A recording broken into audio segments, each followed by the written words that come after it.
Chapter 2, Sloka 17. Avinashitu tadvidhi, Avinashitu tadvidhi, Avinashitu tadvidhi, Yena sarvamidantatam, Yena sarvamidantatam, Yena sarvamidantatam, Avinashitu tadvidhi, Yena sarvamidantatam, अविनाशितु तद्विद्धि येन सर्वमिदं अविनाशितु तद्विद्धि येन सर्वमिदं अविनाशितु तद्विद्धि येन सर्वमिदं अविनाशितु तद्विद्धि येन सर्वमिदं विनाशमव्ययस्यास्य विनाशमव्ययस्यास्य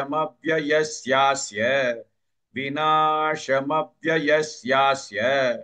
न कश्चित् कर्तुमर्हति न कश्चित् कर्तुमर्हति न कश्चित् कर्तुमर्हति विनाशमव्ययस्यास्य न कश्चित् कर्तुमर्हति विनाशमव्ययस्यास्य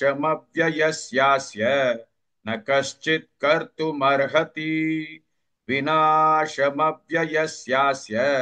न कश्चित् कर्तुमर्हति विनाशमव्ययस्यास्य न कश्चित् कर्तुमर्हति विनाशमव्ययस्यास्य न कश्चित् कर्तुमर्हति अविनाशितु तद्विद्धि येन सर्वमिदं ततं विनाशमव्ययस्यास्य न कश्चित् कर्तुमर्हति. Please like and share this video because you could be instrumental in helping someone around the world recite the Srimad Bhagavad Gita, thereby helping them to have a life of unending opulence, victory and prosperity. This is mentioned in chapter 18, Sloka 78. Yes, don't forget to buy my book, Leadership Can Be Child's Play. Namaste.